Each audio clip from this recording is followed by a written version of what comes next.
드래곤볼 나를 좋아하게 해줘, 행복하게 해줬다. 흥분시켜줘, 까보지 못한 그들만을 위한 리얼 본격 덕후 방송 까까TV. 오호호호호호호호 하지마 마쇼까.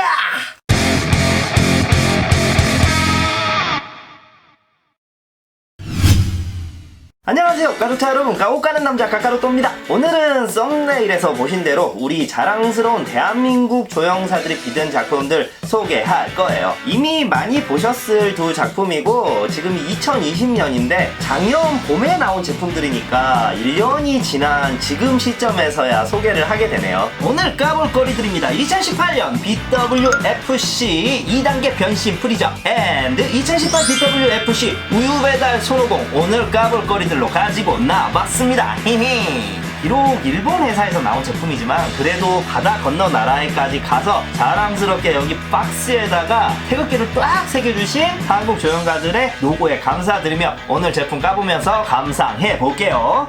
이거 오늘 제품에 관해서는 비평을 하기가 조금은 조심스러워지는데요. 아가리 잘못 놀렸다가 막 조형사분이 매장에 찾아가지고 저 테러하는 건 아니겠죠? 그래도 깔 건 까야죠. 까자! 프리저부터 소개를 하겠습니다. 발매는 한국 기준 2019년 4월 딱 1년을 채우고 리뷰를 하네요. 조형사는 한국 조형가 이두원님이시고요. A가 컬러 버전, B가 흑백 버전. 가격은 15,000원에서 18,000원대. 2020년 4월 기준으로 아직 프리미엄은 붙지 않았어요. 이제 이두원님에 관한 영상은 제 채널은 아니지만 홍타쿠TV에서 조형사님이 함께 출연을 해주셨더라고요. 알고 보니까 이분께서 이 프리저뿐만 아니라 다른 드래곤볼 조형들도 반프레스토에서 많이 만드셨어요. 자세한 내용은 제가 링크 띄워드릴 테니까 이쪽으로 가보시면 될 것 같고요. 부품이 반프치고는 상당히 많은 편이에요. 그만큼 조형사분이 신경을 쓰셨다는 이야기인데 BWFC 새겨진 베이스는 여전히 커요. 지지대가 두 개가 들었는데 한 개는 몸통 지지대고 하나는 상당히 꼬리가 길거든요. 꼬리 지지대입니다. 꼬리 지지대 베이스가 또 따로 있어요. 뿔 파손에 주의하셔야 하는 머리통, 상체가 있습니다. 하체는 상체와 결합형으로 나왔고요. 꼬리가 두 개로 나누어서 조립하게 되어 있군요. 완성이 되었습니다. 크기는 높이 기준으로 23cm, 원작에서 덩치 때문에 일부러 비율을 축소해서 만드신 것도 있다는 느낌이 들어요. 앞서 리뷰를 하신 분들의 말씀에 의하면 이전에 소개한 같은 해 BWFC 작품 마강 강살포 피콜로랑 은근히 짝꿍 같은 느낌도 든다는 것. 이때 피콜로랑 호가그 대결을 펼치며 독자들에게 희망 고문을 해서 더 잘 어울리는 대치이긴 해요. 물론 원작에서는 피콜로랑 상관없는 유명한 장면이거든요. 아직 유치원생이나 될까 말까한 손오반을 머리채 잡고 니킥을 사정없이 꽂아버리죠. 원작에서 상당히 인상 깊었던 장면이고 얻어 터지고 있는 손오반을 같이 패키지로 넣어줬으면 더 인기가 많았을 것 같은데 아쉽죠. 피규어 자체로 보면 눈이 사시로 도색이 된 점, 이건 양산되는 과정에서 문제가 생긴 것 같아요. 이 부분은 물론 조형사분 잘못은 아닙니다. 프리저의 머리 부분을 보라색 원컬러로 처리한 게 아니라 뇌를 비치는 듯한 디테일을 추가했습니다. 이건 그 전년도에 양키필이 많이 나는 완전체 셀을 만든 에릭 소사도 비슷한 표현을 했었는데 전 괜찮은 것 같아요. 꼬리가 엄청 길게 표현이 되었는데 제가 이 제품에서 칭찬하고 싶은 부분은 하얀색 피부 부분을 앤틱한 느낌의 컬러로 처리를 했다는 것. 물론 드래곤볼의 애니메이션 컬러랑은 좀 거리가 있는 색채지만 저는 이 컬러로 인해 반프스럽지 않고 좀 세련된 느낌으로 부각시켰다, 이렇게 평가하고 싶네요. 표정도 이때의 비열하고 자신감이 넘치는 걸 잘 표현했고요. 저는 물론 조형가의 의도는 잘 모르지만 다른 부분보다 이 손오반을 잡고 있는 손 부분에 힘을 집중시켜서 핏줄이나 근육을 세세하게 표현해준 것. 하체로 가서는 타격을 하는 무릎 부분을 굵직하게 표현해 줌으로써 얻어맞고 있는 사람이 이때 연락이 아프겠구나 하는 걸 보는 사람이 간접적으로 느낄 수 있게 해줬다는 것. 조형가님께서 이 장면의 감상 포인트가 어떤 부분인지 많이 고민하시고 만든 조형이라는 생각이 드네요. 멋진 프리저입니다. 제일 중요한 건 이제 저희 회사 대표님께서 작년 BWFC 대회 드래곤볼 분야가 아닌 원피스 분야 쪽 조형왕 우승을 하신 조형가님과 만나실 기회가 있어서 저도 건너 들은 이야기인데요. 대회 현장에 있는 조형가들이 대체로 드래곤볼 쪽 조형을 하기를 되게 꺼려하는 분위기래요. 이유가 뭐냐면 이제 워낙 유명한 장면에 워낙 기존에 멋진 조형들이 많아가지고 조형가들이 조형을 하는 것 자체를 좀 부담스러워 한다는 건데요. 저는 이 다음에 소개할 우유배달 손오공도 마찬가지고 이 프리저를 만들어주신 조형가님도 마찬가지지만 그동안 조형처나 BW BWFC에서 다루지 않았던 틈새 시장 캐릭터를 너무 잘 공략하셨다.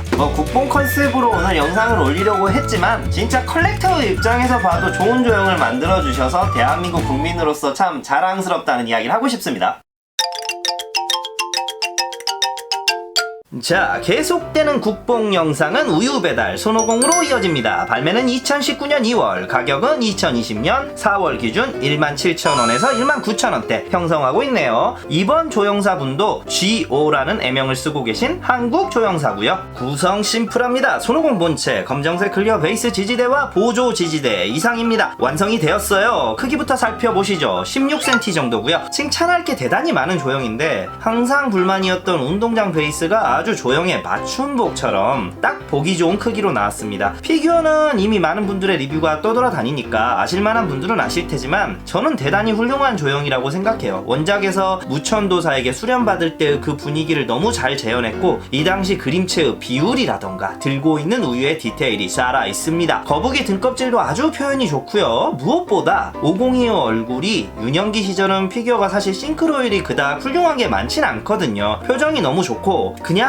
딱 봐도 드래곤볼을 많이 보신 분들이라면 아 이거 그때잖아 하고 강제 추억 소환이 될 만한 조형이에요. 제가 지난번 손오반 피규어들 리뷰할 때도 많이 했던 이야기인데 이 정도 수준의 감성의 피규어를 많이 만들어준다면 저는 반프레스토를 찬양할 수밖에 없을 것 같다. 더군다나 이런 완성도 높은 조형을 만들어주신 분이 또 한국분이다. 개인적으로는 지난번 야마시타 미나부님의 선인 손오공도 정말 잘 만든 조형이라고 극찬을 했었는데요. 편파적인 평가를 놓고 국뽕 감성까지 넣어서 이야기를 해보자면 작년 BWFC 중 저는 이 우유배달 손오공이 챔피언 자격이 있는 피규어다 라고 생각합니다. 실제로 매장에서 2018 BWFC 중 제가 제일 많이 팔아먹었던 제품이고 구매를 하신 분들께서도 만족도가 엄청나게 높더라. 송산타님께서 이걸 회사에서 개봉하셨는데 직장의 여성 동료분들도 너무 귀엽다고 극찬을 한 피규어라고 해요. 이 인기 때문인지 후반기에 또 이례적으로 재판 일정까지 잡혔습니다. 앞서 소개한 두원 조형사님 프리저도 훌륭하지만 저는 우유배달 쪽이 좀 더 끌리는 것 같아요. 충분히 이 드래곤볼 피규어계에서도 명품 반열에 올라설 만큼 사람들 기억에 남을 제품들이라고 생각합니다.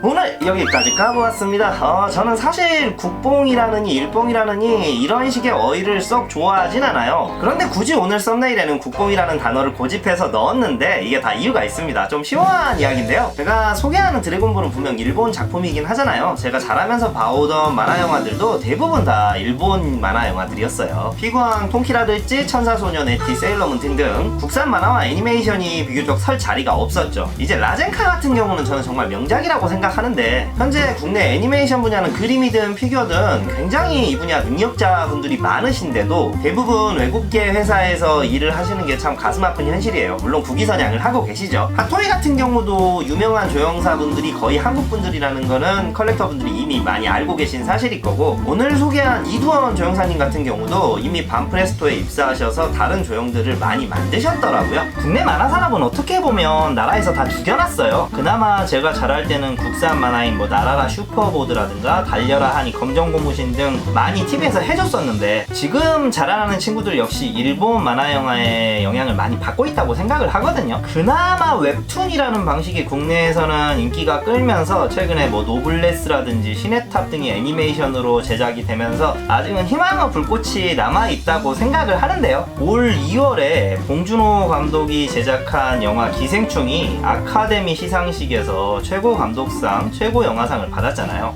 그래서 국산 애니메이션도 언젠간 세계인들이 인정하고 즐길 수 있는 그런 반열의 작품이 꼭 나오기를 바랍니다. 그리고 그로 인해 파생되어 나올 이런 피규어들 쪽이나 애니메이션, 만화가 등 예술가 인력들이 국내에서 제대로 대접을 받고 활동하시기를 진심으로 응원합니다. 국뽕이란 말은 말 그대로 애국심에 편향해서 우리나라 작품인데도 과하게 칭찬하고 편드는 걸 이야기하는 행위를 말하거든요. 하지만 하지만 오늘 소개한 조형들은 충분히 일본 시장에서나 세계 시장에서나 우리나라 조형가들의 힘이 먹힌다는 걸 뚜렷하게 증명을 했기 때문에 저는 정말 자랑스럽다 생각합니다. 우리나라 사람들, 특히 기자들, 외국 사람들한테 이런 질문 많이 하잖아요. 외국에서 활동하는, 예를 들어 류현진 선수라면 류현진을 알고 있냐, 손흥민 선수라면 손흥민을 어떻게 생각하냐, 제발 일단 저급한 질문 좀 안 했으면 좋겠어요. 아니 이미 세계적으로 자신의 가치를 커리어로 증명해낸 월드스타들이잖아요. 그런데 굳이 생색을 내며 간접 광고를 해야 되는 거냐고. 이미 유명한 사람들이잖아. 두유노 김치, 두유노 비빔밥? 우리께 맛있고 잘 만들었고 가치가 있다면 지들이 알아서 찾아와서 질문을 해주겠지. 도리어 이렇게 주목을 받지 못하는 분야, 대한민국 타이틀을 달고 일하시는 애니메이션이나 피규어 관련 쪽 예술인들에겐 이런 푸시를 줘야 한다고 생각합니다. 이런 분들이야말로 진정 국뽕의 힘이 필요한 거지. 다음 시간에도 드래곤볼 까고 가는 까까의 여정은 계속됩니다. 또 봐요.